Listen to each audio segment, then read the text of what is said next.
What if I told you the secret to solving world hunger was already inside you? You're just too lazy to stand in the sun. Welcome to What If Horizons, where we explore the deliciously absurd possibilities lurking at the edges of science.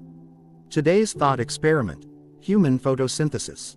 Picture this: instead of dragging yourself out of bed to make breakfast, you simply roll onto your balcony and let your skin cells whip up a nice glucose smoothie. No more meal prep, no dishes, just good old-fashioned solar-powered laziness. Farmers' markets would become glorified tanning salons. That'll be $12 for 15 minutes under the grow lights, ma'am. Our bodies would need some serious upgrades to pull this off. Right now, your epidermis is about as good at capturing sunlight as a brick is at catching butterflies. Plants have these nifty little organelles called chloroplasts, basically microscopic solar panels that turn photons into food. For us to go green, we'd either need a full genetic rewrite or start mainlining algae until our sweat starts tasting like wheatgrass shots. Fashion would get weird fast. SPF would be replaced by PEF, photosynthesis enhancement factor. The runway shows models strutting in transparent mesh so no precious photon goes to waste. The new status symbol: a perfectly even chlorophyll distribution. Darling, your left arm is noticeably paler. Have you been neglecting your rotations?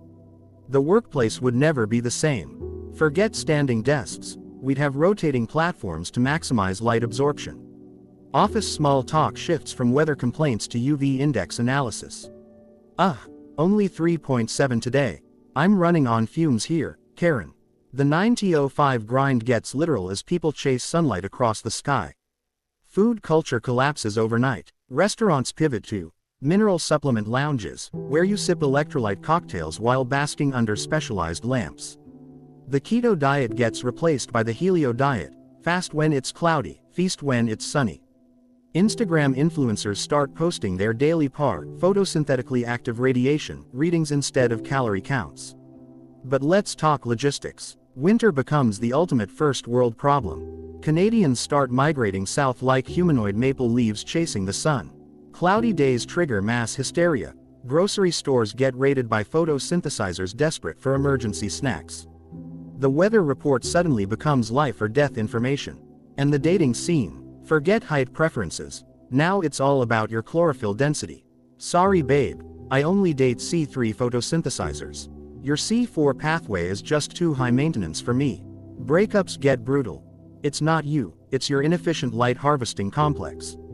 The medical implications are terrifying. Sunburn transitions from painful to potentially fatal. One bad day at the beach and you've given yourself the equivalent of a third-degree grease fire. Dermatologists become the new gastroenterologists, monitoring your epidermal sugar production. The worst diagnosis: I'm afraid you've developed shade intolerance. You'll need to relocate to the equator immediately. Entertainment shifts dramatically. Movie theaters install UV lamps over every seat. Beach parties become competitive charging sessions. The new extreme sport: sun tracking marathons where participants race to maintain optimal solar angles. Olympic athletes start doping with artificial chloroplast boosters. Religious practices evolve. Sun salutations become literal life rituals. Solar eclipses trigger mass panic, the ultimate act of God cutting off humanity's food supply. New cults emerge worshipping the photovoltaic gods, with offerings of reflective surfaces and mineral water. The economic ramifications are staggering. The entire agricultural industry pivots to human support services. Greenhouses become charging stations. Oil companies rebrand as solar access providers, selling premium subscriptions to unobstructed southern exposures. The new class divide: those with rooftop access versus basement dwellers slowly wasting away. Crime takes a bizarre turn. Theft transitions from wallets to sunlight, people installing illegal reflectors to steal their neighbors' rays. The new white-collar crime: cloud seeding to manipulate regional photosynthesis rates. Prison becomes terrifying. Solitary confinement now means being locked in a lightless box until you starve. Education reforms completely. Schools build open-air classrooms with rotating platforms. Biology class becomes terrifyingly personal as students monitor their own chloroplast performance. The new SAT section: calculating your personal energy budget based on latitude and season. Space exploration faces new challenges. Astronauts need constant artificial lighting just to survive. Mars colonization plans get scrapped when we realize the sunlight there is weaker than a cheap fluorescent bulb. The new astronaut selection criteria: your ability to photosynthesize efficiently under artificial grow lights. Personal relationships get complicated. Roommate arguments now include, "You're hogging all the window space." Family gatherings revolve around finding the sunniest picnic spot. Long-distance relationships become impossible unless you sync your latitude coordinates. The psychological impact is profound. Seasonal affective disorder becomes seasonal starvation disorder. New phobias emerge: heliophobia, fear of not getting enough sun, and scotophobia, fear of shade.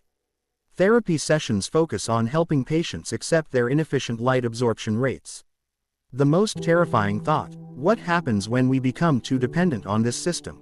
After generations of photosynthesis, would we even remember how to digest food properly? One extended cloudy period could wipe out civilization as we know it. But hey, at least we'd finally have a legitimate excuse for lying in the sun all day. "Sorry boss, can't come in today, I'm at 12% and my glucose levels are dropping. Gotta go rotate my limbs for optimal absorption." Of course, the transition wouldn't be smooth. Imagine waking up one morning to find your arms turning a delicate shade of sage. At first it's just a weird tan, then suddenly you're craving direct sunlight like a cat chasing a laser pointer. The early adopters would be insufferable.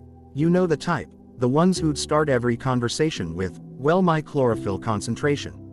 The medical community would be scrambling. Emergency rooms flooded with people who tried to photosynthesize before their bodies were ready. "Sir, you can't just rub kale juice on yourself and call it evolution."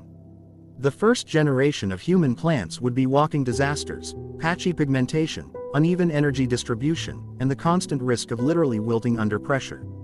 Beauty standards would go completely off the rails. The ideal skin tone shifts from golden tan to perfect emerald. Cosmetics companies pivot hard. Foundations now come in photosynthetically optimized shades. Try our new Spring Verdant collection, now with 15% more light capturing efficiency. The plastic surgery industry introduces chloroplast implants for those born with inefficient pigment distribution. Social media influencers would make the whole thing unbearable. #chlorophyll challenge videos of people drinking liquid sunlight. Day 37 of my photosynthesis journey, my left elbow is finally producing glucose. The wellness industry invents 100 new scams: chlorophyll detoxes, sunlight optimization coaches, aura reading nutritionists who analyze your photosynthetic aura. The workplace would descend into chaos. HR departments struggling to accommodate everyone's light needs. "No, Carol, you can't move your desk to follow the sun's path. We have a rotation schedule for window access." Productivity plummets during cloudy spells. The new office small talk: comparing your morning UV exposure like it's the latest Netflix show. Transportation gets weird. Cars come equipped with transparent roofs and supplemental grow lights. Public transit becomes a nightmare of people jostling for window seats. Airplanes install individual sunlight lamps for each passenger, for an extra fee, of course. The new first-class perk: guaranteed direct sunlight access during your flight. Real estate markets go insane. Properties with southern exposure sell for millions. Apartment listings now include PAR ratings for each room. The new housing crisis: skyrocketing rents for window-adjacent workspaces. Architects completely rethink building designs. Goodbye walls, hello giant transparent solar cathedrals. The justice system faces unprecedented challenges. Is depriving someone of sunlight now considered assault? Do prisoners have a right to photosynthesis?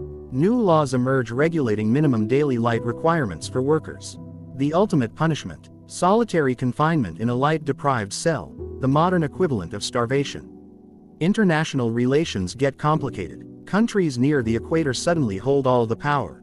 The new OPEC equivalent: an organization of nations controlling access to premium sunlight. Trade wars erupt over artificial shading technologies. The ultimate geopolitical threat: cloud seeding weapons that can starve entire populations. The entertainment industry pivots hard. Reality shows about competitive photosynthesis. Sun Survivor: contestants battle for access to the best light sources. Cooking shows become obsolete, replaced by optimal absorption technique tutorials. The new celebrity endorsement: sunscreen brands that promise to enhance rather than block your photosynthetic potential. Sports evolve in strange ways. Baseball games scheduled for peak sunlight hours. Tennis players constantly adjusting their position to maintain energy levels. The new athletic doping scandal. Athletes caught with illegal chloroplast boosters. Marathon runners followed by mobile light sources like some kind of photosynthetic pit crew. The dating scene becomes a minefield. So, what's your chlorophyll count? First date spots shift from coffee shops to sun-drenched parks. The new deal-breaker. Finding out your partner is a shade-tolerant variety. Breakup lines get creative. I just need someone with better light-harvesting complex proteins. Family dynamics change completely. Parents arguing with kids about getting enough sunlight. You'll sit in this sunbeam and like it, young lady. Thanksgiving dinners ruined by arguments over who gets the seat by the window. The new parenting challenge. Teaching your children proper solar tracking techniques. The psychological impact runs deep. New forms of body dysmorphia emerge, people obsessing over their photosynthetic efficiency. Therapy offices filled with patients anxious about their uneven pigmentation. The new psychiatric diagnosis. Light absorption anxiety disorder. Economic inequality takes on new dimensions. The wealthy install private solariums while the poor fight for park bench space. The new luxury item. Personal sunlight concentrators that give you 300% of normal exposure. The ultimate status symbol. A perfectly calibrated home lighting system that follows you room to room. Education systems struggle to adapt. Schools install rotating platforms for students. Biology class becomes terrifyingly personal as kids monitor their own chloroplast performance. The new standardized test. Calculating your personal energy budget based on latitude and season. Space exploration faces unprecedented challenges. Astronauts need constant artificial lighting just to survive. Mars colonization plans get scrapped when we realize the sunlight there is weaker than a cheap fluorescent bulb. The new astronaut selection criteria. Your ability to photosynthesize efficiently under artificial grow lights.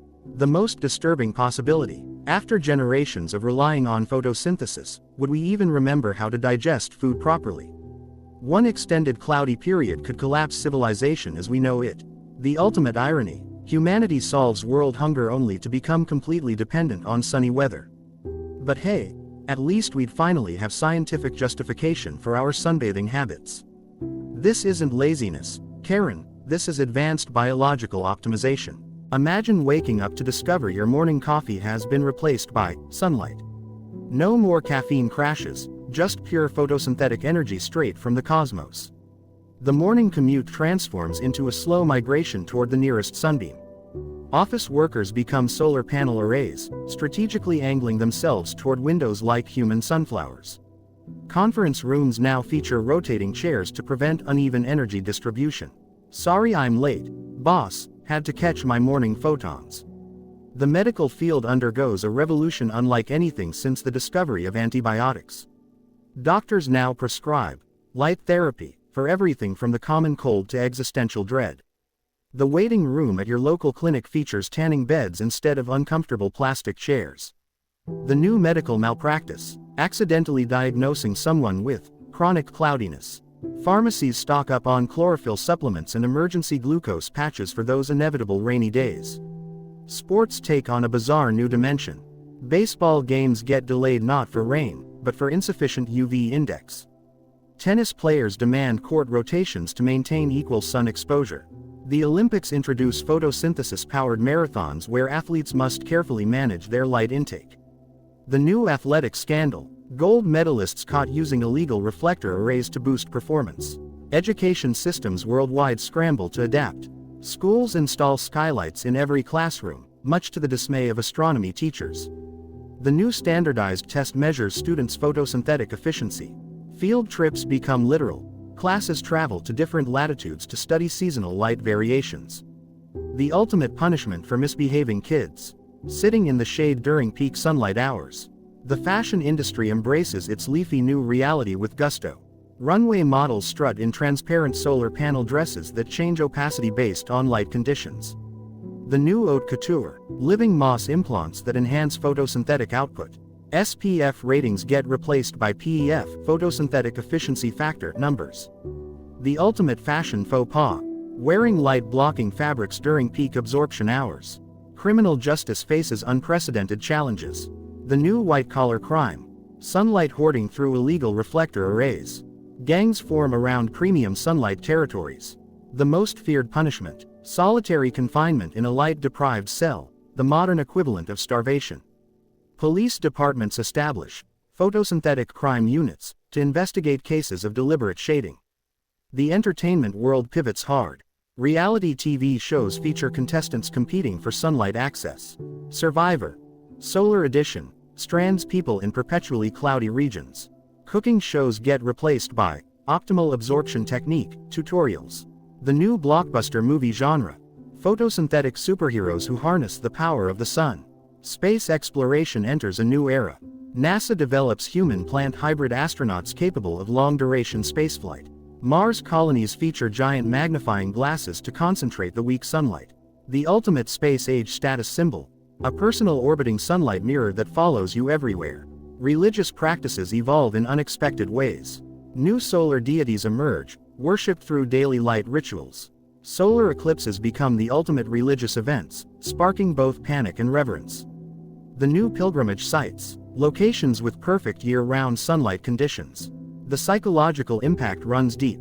New forms of addiction emerge, people hooked on artificial light boosters. Therapy offices fill with patients suffering from irradiance anxiety. The ultimate first world problem: complaining about having too much sunlight. Economic systems transform completely. Sunlight becomes the new currency, with people trading light credits. The new Wall Street tracks UV index futures. The ultimate luxury: a personal sunlight concentrator that gives you 300% of normal exposure.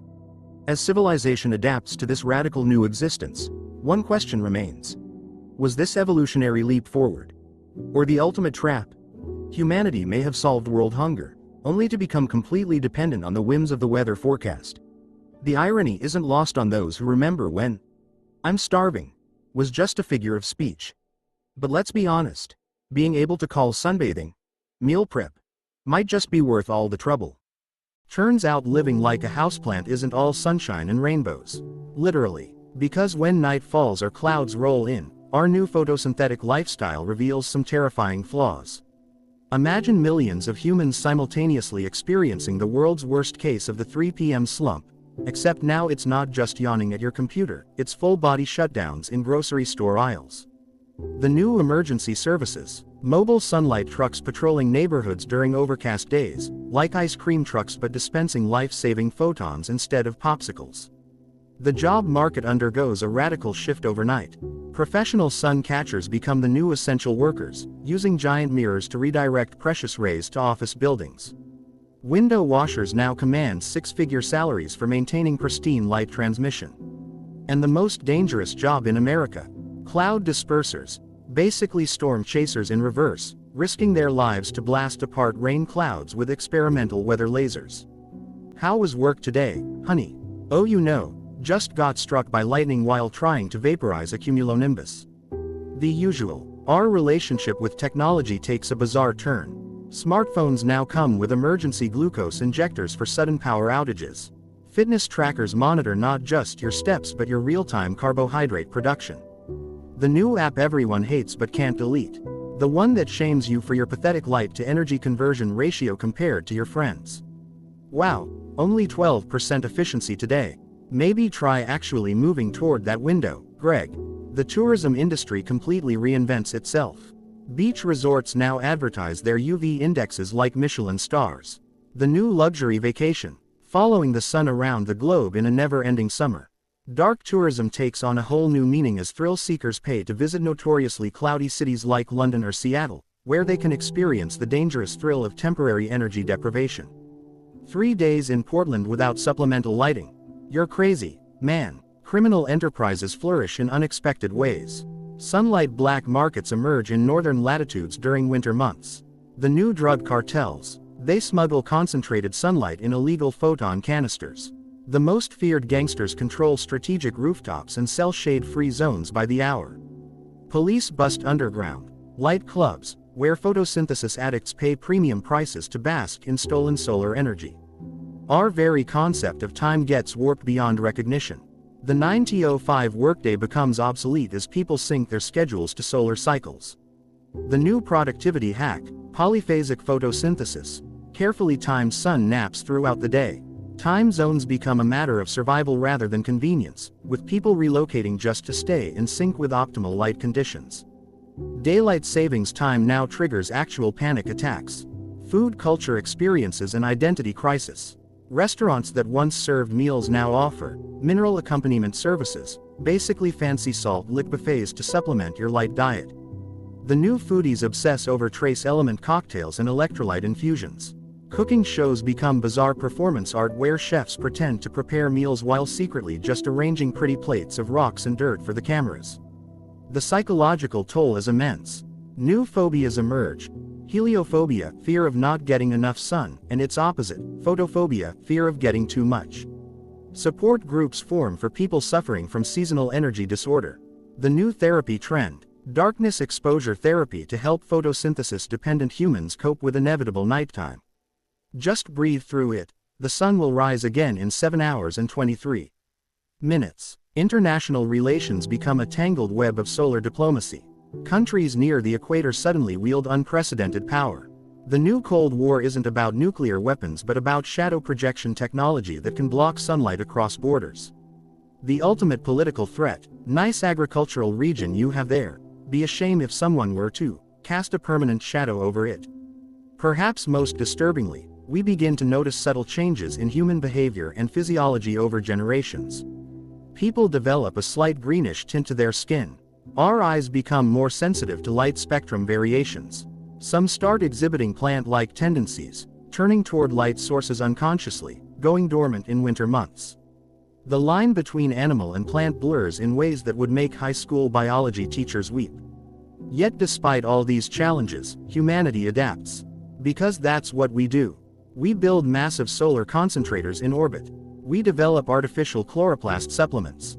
We create light-sharing economies where those with excess energy can donate to those in shade.